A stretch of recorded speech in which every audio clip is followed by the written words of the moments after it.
육근의 작용과 모든 시위 동작이 전부 법의 성품이다.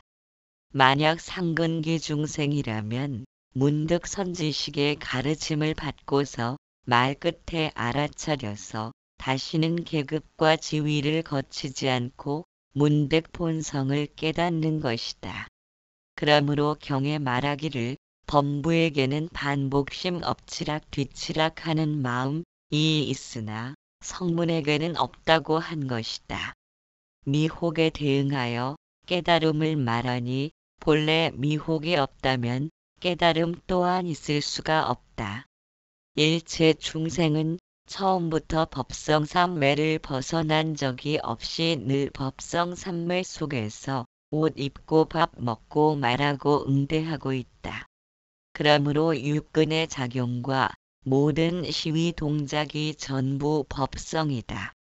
마저 대사는 이르길 선지식의 가르침을 받고서 말끝에 알아차려서 문득 본성을 깨닫는다고 하였다.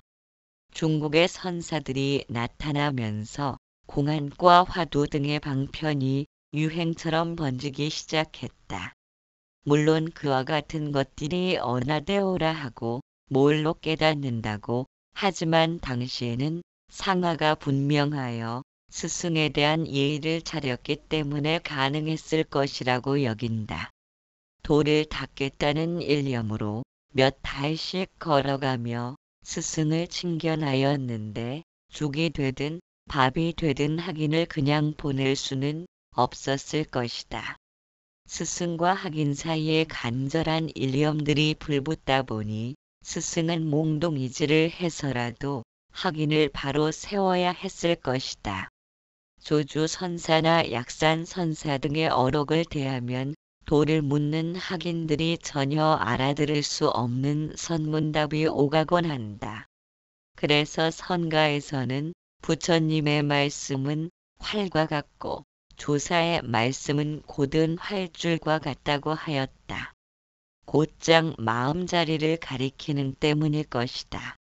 군더더기가 아무것도 붙어있질 않다. 그에 반해서 부처님의 말씀은 여러 중생들을 근기에 맞추다 보니 활처럼 휘어서 마음자리를 가리키기도 한다. 가령 선사들의 어록을 살피면 도를 묻는 학인에게 뜰 앞에 잣나무, 부처란 뒷간에 마른 똥 막대기 등등 전혀 관계가 없을 듯한 말들이 쏟아져 나온다. 마조 스님도 도가 무엇이냐고 묻는 학인들에게 평상심이 도라고 하였다. 범부에게는 반복심이 있으나 성문에게는 그것이 없다는 의미는 반복심이 무엇을 가리키는지 조금의 모호한 점이 없지 않다.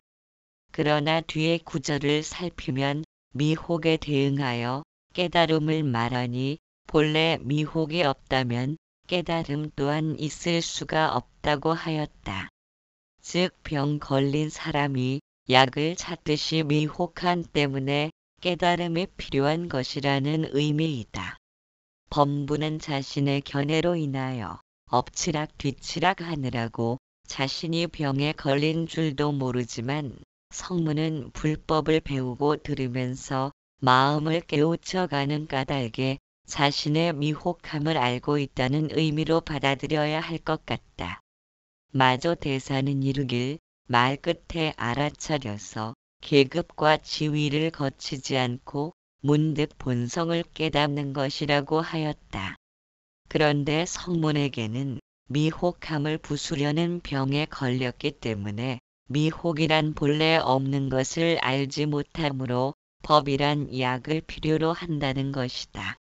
성문들은 지위와 차례를 두면서 깨달음의 견해에 붙잡혀 있기에 늘 병에 걸린 사람들과 같다.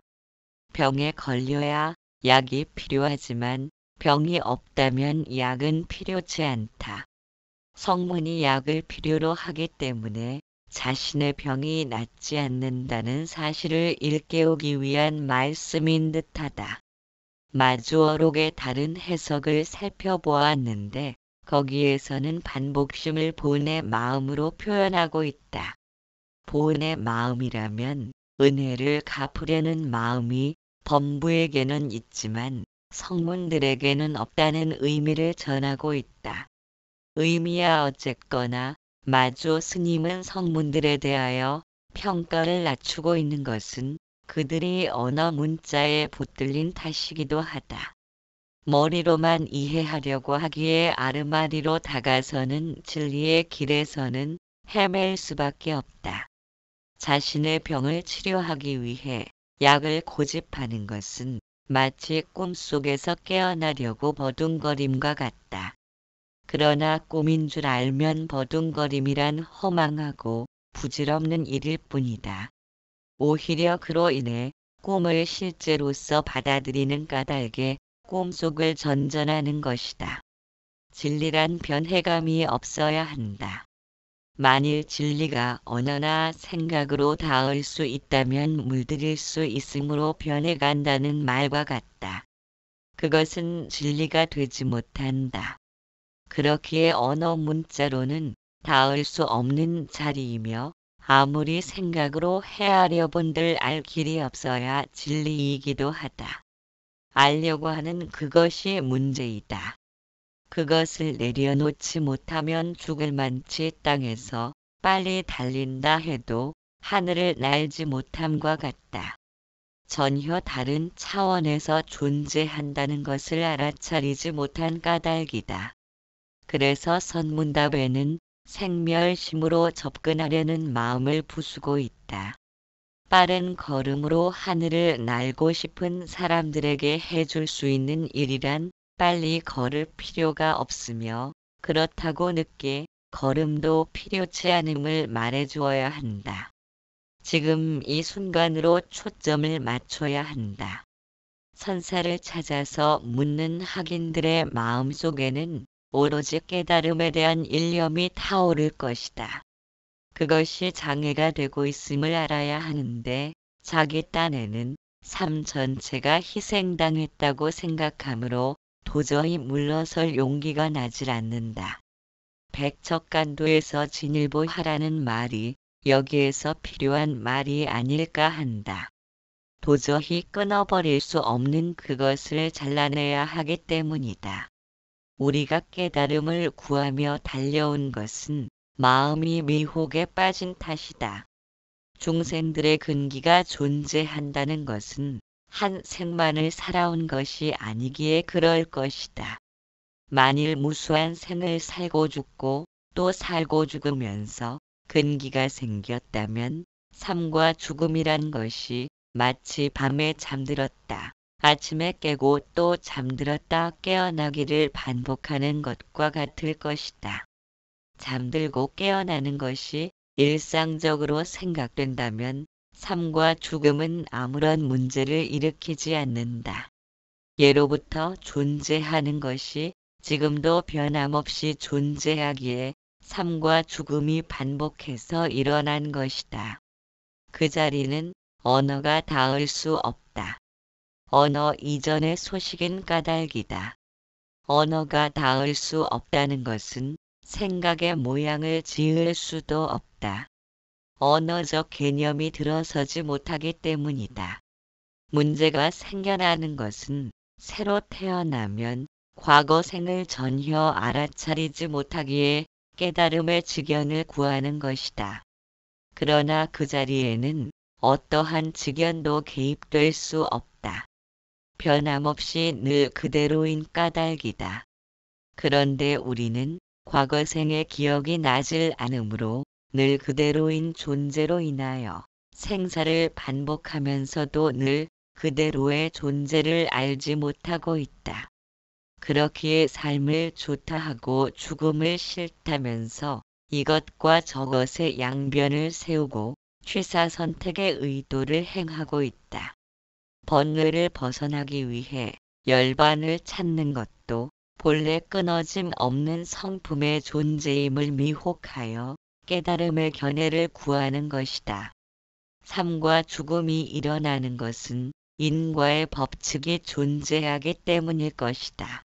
지은 만큼 받고 뿌린 대로 거두어야 하는 인과가 엄연히 존재한다면 고통은 있지만 고통을 당하는 사람은 없어야 한다. 왜냐하면 자기가 만든 빵을 자기가 먹는 것이기에 스스로를 탓할 필요는 없을 것이다. 인과를 보는 눈이 없으므로 세상 탓을 하게 되고 자신만이 세상의 불평등을 당한다는 시리에 빠져들기도 하는 것이다. 그래서 마음이 어떠한 경계를 만나도 항상 평온한 경지를 원하게 되고 그것을 찾다 보니 깨달음을 구하려는 것이다. 어찌 보면 깨달음을 얻으려는 그것이 미혹함이기도 하다. 본래 자고 일어나는 것처럼 생사가 존재하는 것인데도 이번 생의 모든 것을 걸고 올인을 하려는 태도는 한 생만의 시작과 끝으로 염두에 둔 단멸상을 지닌 것이다. 생사가 밤에 자고 아침에 일어나는 것이라면 잠들기 전에 맞춰야 하는 깨달음이란 아무런 필요가 없는 물건일 것이다. 그렇기에 붓다는 이르게 세간을 살면서 업을 지어 중생을 전전하는 일이 끝나지 않으면 깨달음은 일어나지 않는다고 하였다. 스스로 다음 생에 두 가지 조건인 음욕과 탐욕을 행하게 되면 만나야 하고 갚아야 하므로 중생세계를 전전하는 것이다. 이미 다음 생에 태어날 조건을 스스로 만들면서 깨달음을 얻고자 한다면 잘못된 생각에 빠진 것이다. 중생계를 전전하는 미혹함이 소멸된 것이 깨달음인 까닭이다. 그렇게 깨달음은 텅 비어 있다. 언어에 흘러다님이 없으므로 생각의 모양을 지을 수 없고 생각의 모양을 짓지 못함으로 의도된 바를 일으키지 못한다. 따라서 깨달음이란 어떤 원인을 제공하려는 의도를 지니지 않는다. 즉 깨달음으로 인해서 고통이 완전히 소멸된 평화의 경지가 나타나는 것이 아니다. 깨달음이란 어떤 일에 대한 결과로서 나타나는 것이 아니기 때문이다. 예를 들면 텅 빈 공간에 벽을 쌓고 지붕을 올리면 집이 생겨난다. 우리는 담과 지붕이 필요해서 집을 지은 것이 아니라 텅 빈 공간과 여백을 필요로 하기에 담을 쌓고 기둥을 세우고 지붕을 올린 것이다. 그래서 내 집이라는 개념을 떠올리고 있지만 텅 빈 공간은 집을 만들기 이전부터 존재한 것이다. 깨달음으로 인해서 고통이 완전히 소멸된 평화의 경지가 나타날 것이라고 믿는 사람은 담과 지붕을 쌓아야만 공간이 생겨난다고 믿는 것과 같다. 깨달음을 필요로 하게 된 것은 집 짓고 살다 보니 여러 가지 고통이 엄습해 온다. 기둥은 허물어지고 석가래는 무너지고 지붕은 내려앉는다. 그러나 그런 것들은 본래가 텅 빈 공간을 가로막을 수 없다. 언제 어디에서든 존재하기 때문이다. 마저 대사는 지금 그것을 말하고 있는 듯하다. 깨달음의 견해를 지녔다는 것은 자신이 병에 걸린 것을 반증하는 것이며 공간을 만들기 위해선 담도 쌓고 벽도 올리며 지붕을 얹어야 한다는 논리에 빠진 것이다. 그러한 논리는 방이 본래 텅 빔과 여백이라는 사실을 방해하는 것이다. 텅 빔과 여백을 성취하기 위한 의도를 지녔다면 그것은 텅 빔과 여백의 본질을 이해하지 못한 것이다. 그래서 깨달음을 구하는 것이 미혹한 까닭이라고 말한다. 그렇기에 해능대사는 이르길 만약 마음을 비워 고요히 앉는다면 곧 무기공에 떨어진다고 하였다. 또한 개송으로 말씀하시되 모든 것에 진실이 없나니 진실을 보려 하지 말라.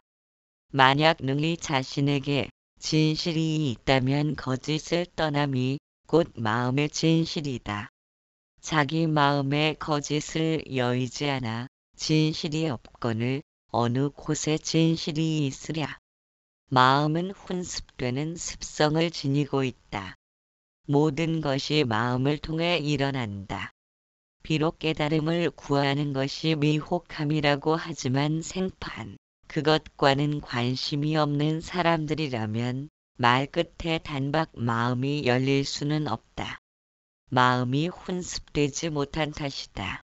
여러 생을 거쳐 오직 마음의 고삐를 단단히 쥐고 싸워온 사람들만이 그림자를 베려고 한 자신의 미혹함을 불현듯 깨닫게 된다.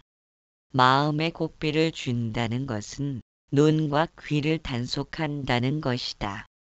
문화가 발전할수록 오락거리들이 늘어나다 보니 보고 듣는 욕망에만 집착할 수 있다. 그것은 삶의 균형을 이루지 못한다.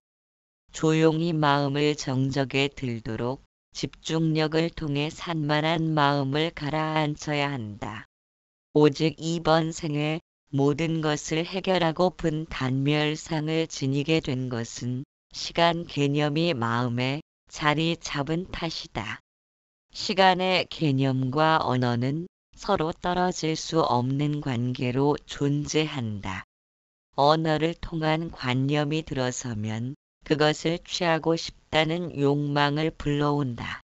그것은 지금 현재 하는 상태가 아니라 미래의 어떤 것을 원하는 미래적 관념이다. 달이라고 말하면 마음은 둥근 달을 떠올린다.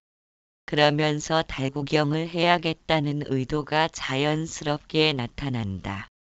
왜냐하면 언어는 과거의 관념이므로 미래의 의지와 서로 닿았다. 그래서 언어가 내면을 흘러다니면 이미 진리를 벗어난 것이다. 아르마리를 통해서 진리를 해석하고 짐작하려는 것은 진리와 더욱 멀리 등지게 된다. 관념에 불과할 뿐이다. 그렇기에 언어 문자에 붙들려 있다면 본성의 달을 가리키는 손가락에 매달린 것이다. 언어 문자로 이루어진 생멸심으로 깨달음의 달을 보려는 것은 병에 걸린 것과 같으며 자신이 손가락에 집착하고 있음을 알지 못하고 열심히 수행 정진한다고 하지만 사실은 부지런히 미혹함에 빠진 것이다. 마음을 문제 삼고 깨달음을 얻겠다는 것은 마음에 안 드는 구석이 있기 때문이다. 만일 생멸심이 거울에 비친 영상처럼 사물에 의한 그림자로 나타난 것이라면 굳이 문질러서 지운다 해도 지워질 성질이 아니다. 그보다 더 큰 문제는 생멸심을 철석같이 진실하다고 믿는데 있을 것이다.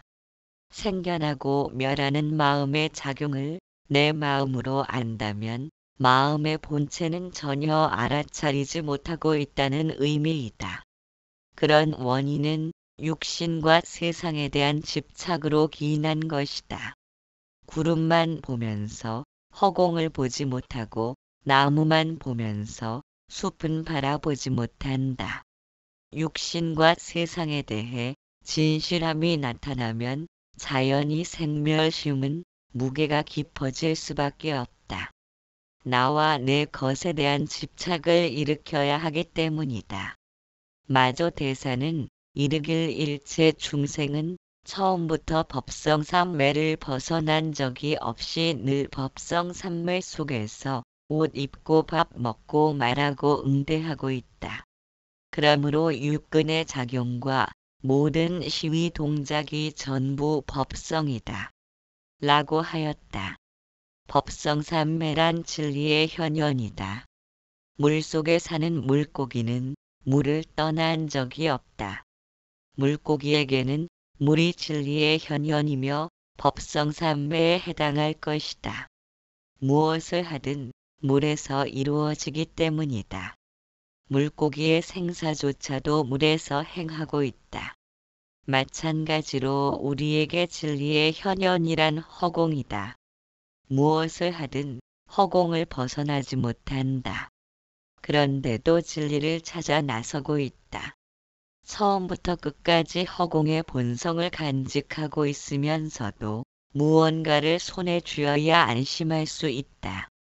찾지 않으면 그 자리가 바로 쉼인데도 어찌된 영문인지 마음이 멈추질 않는다. 해능대사는 제자들에게 이르길 너희들이 만약 종지를 성취하고자 한다면 모름지기 일상삼매와 일행삼매를 통달하여야 하느니라. 만약 일체처에서 마음이 상에 머물지 않고 밉고 사랑하는 생각을 내지 않으며 또한 취하고 버림도 없어서 허공처럼 한가하고 평온하고 고요하면 이것을 일상삼매라 하느니라. 또한 행주좌와 일체처에 마음이 순이라고 직심이면 도량으로 옮기지 않고 참으로 정토를 이루리니 이것을 일행삼매라 하느니라. 만약 어떤 사람이 위에 두 가지 삼매를 갖추면 마치 땅에 종자를 뿌리면 싹이 트고 자라나서 과일을 여무는 것과 같이 일상삼매와 일행삼매도 또한 이와 같다고 말씀하였다. 즉 일상삼매와 일행삼매란 법성삼매와 같은 의미를 지니고 있다. 우리는 세상에 의해 살려지는 존재임에도 내가 세상을 산다는 아상의 마음이 멈추질 못하기에 세상에 대한 조급함이 나타나고 육신이 노쇠해감을 걱정한다. 그것은 마음이 병든 것과 같다. 그렇기에 병든 마음을 치료하기 위한 약이 깨달음이다. 깨달음이란 표현을 쓰는 것은 단순히 알기만 해서는 생사란 본래 허공에서 구름 한 점 일어나고 사라지듯 잠들고 깨어남이란 사실을 절감하지 못한다. 우리들 본성은 허공과 같아서 가고 옴이 없다는 사실을 안다 해도 마음은 살아온 습기를 지닌 그대로를 반복하게 된다. 그렇게 깨달음에는 알맹이가 없다.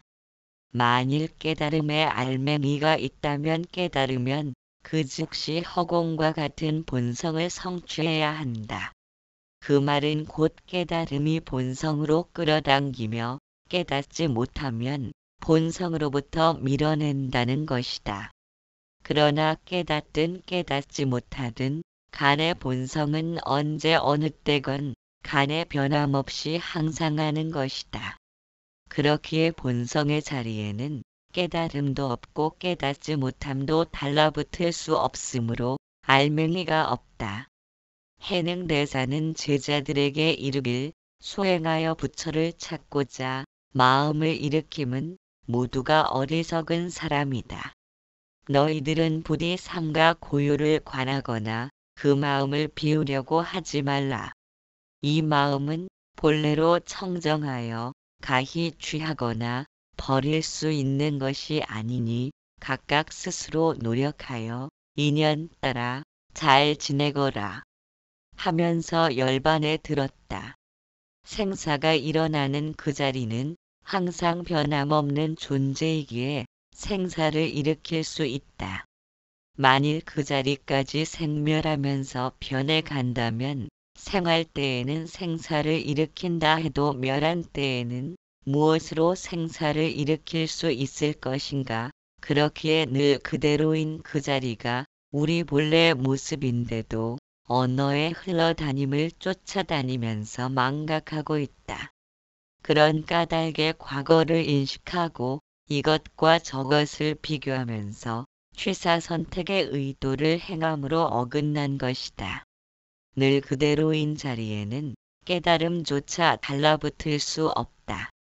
깨달음이란 무언가를 새롭게 취득하는 것이 아니라 우리가 허공임을 발견해야만 생멸심의 구속으로부터 자유를 얻게 된다. 따라서 깨달음이란 언어조차도 가당치 않으며 텅 빔과 공함이란 표현도 적절한 것이 아니다.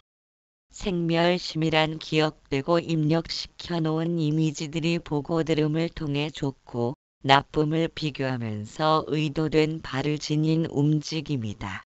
그것은 마치 허공에서 까닭 없이 허공꽃이 모습을 보인 것처럼 생겨난 것이다. 만일 생사가 본래 없음을 안다면 이것저것 추구하려는 노력이 쉴 것이다. 어제 뿌린 씨가 오늘 모습을 보이는 것에 대한 성취감이나 실망감은 마음을 들뜨게 만들지 못한다. 행복과 불행이란 별로 심각한 문제가 되질 않는다. 그들은 지금 이 순간에 최선을 다하고 있다. 촛불이 스스로 자신을 태우면서 빛을 내듯이 오늘을 살고 있다. 그래서 붓다는 제자들에게 이르길 신통을 부릴 수 있는 능력이 있더라도 금지해야 하며 우리가 모인 것은 특별한 능력을 지니기 위함이 아니다. 올바른 마음을 지니고 그로 인해 후회할 일을 하지 않음으로써 마음은 늘 평안함을 간직하고자 하는 것이라고 하였다. 사실 마음을 깨닫는 것이 특별한 능력을 지니려는 것은 아니다. 단지 생멸심이 마음의 작용일 뿐 내 마음이 아니란 사실만 안다 해도 애착과 원망에 굴곡된 거품을 일으키지 않을 수 있다. 내 탓이려니 지나치다 보면 행복과 불행이란 낮과 밤처럼 교차하고 있음을 발견하게 된다. 마음이 행복과 불행을 문제 삼았기에 늘 그대로인 본성의 마음을 잃어버린 탓에 문제가 나타났을 뿐이다.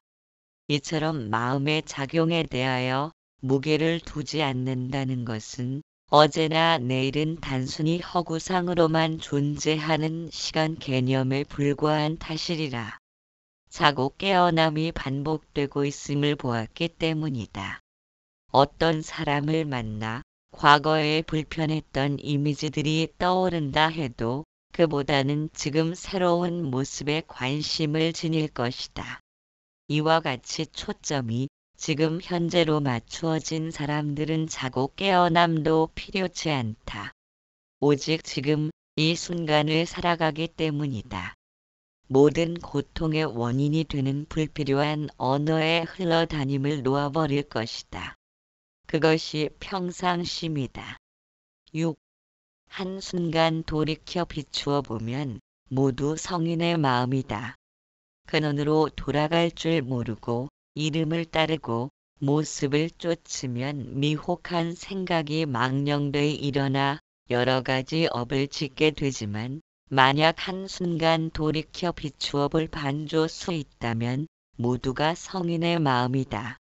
그대들은 모두 각자 스스로의 마음을 알면 될 뿐 내 말은 기억하지 말라. 강바닥에 물해야 할 만큼 많은 도리를 말할 수 있다 하여도 그 마음은 늘어나지 않으며 비록 말하지 못한다 하여도 그 마음은 줄어들지 않는다. 말할 수 있는 것도 그대의 마음이며 말하지 못하는 것도 그대의 마음이다. 마저 대사는 이르길 근원으로 돌아갈 줄 모르고 이름을 따르고 모습을 쫓으면 미혹한 생각이 망령되이 일어나 여러 가지 업을 짓게 되지만 만약 한순간 돌이켜 비추어 볼 반조수 있다면 모두가 성인의 마음이라고 하였다. 욕망과 분노의 불길이 타오른다는 것은 땔감을 집어넣기 때문이다. 땔감이란 눈과 귀를 통해 들어오는 감각이다. 보이고 들리는 것에 의해 마음이 밖으로 흘러나가기 때문에 혼란스러운 것이다. 마음의 불길이 타오르도록 땔감을 던져 넣는 것은 외롭다는 느낌 하나를 벗어나기 위한 몸부림일는지도 모른다. 홀로 왔다. 홀로 사라져야 하는 삶이 안타깝기 때문일 것이다. 어쩌면 외롭다는 느낌을 일으키는 마음이 애착과 원망을 일으키는 모든 것의 주범인지도 모른다. 마음의 근원으로 돌아가는 것은 그 느낌을 끈질기게 붙들고 추적하는 것이다. 이런 느낌이 어디서부터 나타나는 것이고 무엇 때문에 애착과 원망을 일으키며 살아가야 하는가? 마음을 근원으로 돌린다는 것은 공허하고 외롭다는 느낌을 지켜보는 것에서부터 시작될는지도 모른다. 외롭다는 느낌을 이겨내려 해서도 안 된다. 단지 지켜보아야 한다. 왜냐하면 외롭다는 느낌을 이겨내려는 마음은 표면층에 존재하는 마음이기 때문이다. 표면에 떠오른 마음으로 외로운 느낌을 마음 전체로 퍼뜨리는 반무의식층으로 접근하기는 불가능하다. 고독하다는 것은 인간이 신의 영역으로 들어서는 첫 번째 관문이다. 옆에 의지할 누군가가 있다는 것은 외로움을 망각하기에 좋은 수단이다. 그러나 내면에서 외롭고 공허함의 현수막을 높이 들고 정작 자신은 뒤로 숨어버린 자를 발견해야 한다. 눈으로 보여지고 귀로 들려오고 몸으로 촉감을 느끼는 일들을 무의식적으로 받아들인다. 결국 우리는 생각과 인식의 늪에 빠져 살고 있다. 그런 이유로 하여 우리는 자나 깨나 미혹함에 빠져 있다고 말한다. 어째서인가 옆에서 기차가 지나가면 자신은 뒤로 달린다는 느낌이 일어난다. 실제로 움직인 적이 없지만 모든 상황이 자신을 뒤로 달리도록 만들면 물에 담근 젓가락이 휘어져 보이는 것처럼 자신이 뒤로 달린다는 엉뚱한 생각이 나타난다. 그래서 생멸심을 눈과 귀가 일으킨 작용의 그림자라고 한다. 그와 같은 마음의 착각에서 벗어나기 위한 사람들이 마음과 싸우고 있다. 그러나 마음의 착각을 벗어난다는 것은 물에 담근 젓가락이 똑바로 보여지길 원하는 것은 아니다. 까닭 없이 구부러져 보이는 것으로 인하여 마음은 슬픔과 기쁨을 느끼고 애착과 원망을 일으킨다. 슬픔과 기쁨을 느끼는 마음은 상황에 대한 반응이 일어난 것이다. 마치 기차가 옆을 지나치면 자신이 뒤로 달린다는 느낌이 일어난 것과 같다. 물에 담근 젓가락을 곧게 펴기 위하여 노력하거나 기차에서 뒤로 달리는 자신을 멈추기 위해 앞으로 달리려고 애쓰는 상태가 마음의 집착인 애착과 원망의 거품을 내뿜고 있다. 착각의 마음을 벗어나는 것은 마음의 집착으로부터 벗어난다는 것이다. 날아오는 두 개의 화살 중에서 두 번째의 화살은 피하는 것이다. 비록 한 개의 화살은 맞더라도 그것을 밀어내거나 끌어안으려는 집착 없이 그대로 지켜봄으로 해서 애착과 원망의 화살은 벗어나게 된다. 두 번째 화살을 피해가는 마음을 무심한 마음이라 한다. 즉 무심한 마음이란 기쁨과 슬픔에 무심하다는 말이 아니기 때문에 물에 담근 젓가락은 구부러져 보인다는 것을 알고 있다. 젓가락을 물에서 꺼내면 다시 원위치로 온다는 것을 이해하기에 기쁨과 슬픔에 얽매이고 집착할 필요가 없음을 안다는 것이다. 무심한 마음이란 마음이 소멸된 것이 아니라 행복과 불행이 동전의 양면처럼 이루어진 불의의 안목을 지닌 것이다. 마음을 생멸심이라고 하는데 생하고 멸하는 속성을 지녔기 때문이다. 생멸심을 통해서는 마음의 근원을 향하기란 불가능하다. 왜냐하면 근원을 향해 가는 것이 생멸심이기 때문이다. 그래서 결국 도달하는 것도 마음의 근원이 아니라 생멸심이 도달할 것이다. 생멸심이 근원에 도달한다고 해서 자신의 특성을 버리고 변화되지는 않는다. 만일 생멸심으로 변함없이 한결같은 마음의 근원을 성취했다고 해도 마음이 일어날 때는 성취하겠지만 마음이 멸할 때는 성취한 것도 멸할 것이다. 그러므로 생멸의 속성을 지닌 것은 마음의 근원이라 할 수 없다. 그렇기에 생멸심으로는 이쪽 늪에서 저쪽 늪으로 이동할 뿐 마음의 근원에 도달하지 못한다. 만일 자신이 늪에 빠져 살고 있음을 알았다면 어디로도 움직여가지 않으며 모든 것을 멈추려는 노력조차 필요치 않을 것이다. 어느 곳을 향하던 그곳은 늪일 것이다. 왜냐하면 생멸심이 바로 늪인 까닭이다. 그런 까닭의 근원을 향한다는 것의 보다 정확한 표현은 자신이 본래 근원이라는 사실에 눈뜨는 것이다. 자신이 본래부터 근원이라면 근원을 향하려는 마음의 불길을 자꾸 내려놓을 것이다. 어딘가를 향하려는 마음이 늪이라는 사실을 알아차리기 전에는 무언가를 행하려 할 것이다. 그래서 필사적인 찾아, 나섬의 노력도 멈추려는 노력도 똑같이 소용없는 일이다. 무엇을 하건 하지 않건 간에 결국 생멸심의 자가 행하는 것이기에 그럴 것이다. 그렇기에 마저 대사는 말한다. 마음의 근원을 향한다는 것은 모두 각자 스스로의 마음을 알면 될 뿐이라고 하였다. 생멸심은 언제든 생멸심이다. 마음의 근원으로 도달했다 해도 생멸심의 모습이 달라지는 것은 아니다. 한순간 돌이켜 비추어 보아 모두 성인의 마음뿐임을 알게 되면 저것을 취하기 위해 이것을 버리려는 것이 부질없는 망상임을 깨닫게 된다. 그것을 일컬어 마음이 쉰다고 말하는 것이며 더 이상 마음을 문제 삼지 않으며 마음과 다투지 않는다. 주인과 객이 바로 선까닭이리라. 달그림자가 창문에 비춘다고 창문을 뜯어서 달을 따려는 노력은 하지 않는다. 그저 묵묵히 지켜봄으로써 달을 감상하는 것처럼 생멸심이란 창문에 비추어진 한 폭의 그림이다. 좀 더 멋진 그림을 감상하기 위해 올바른 노력을 기울일 것이다. 내가 마음먹고 일으킨 말과 행동들이 그대로 세상의 모습으로 펼쳐지고 있음을 안다면 훌륭한 그림 위에 먹물을 엎지르지 않도록 마음씀에 주의를 기울일 것이다. 7. 성인의 마음을 깨닫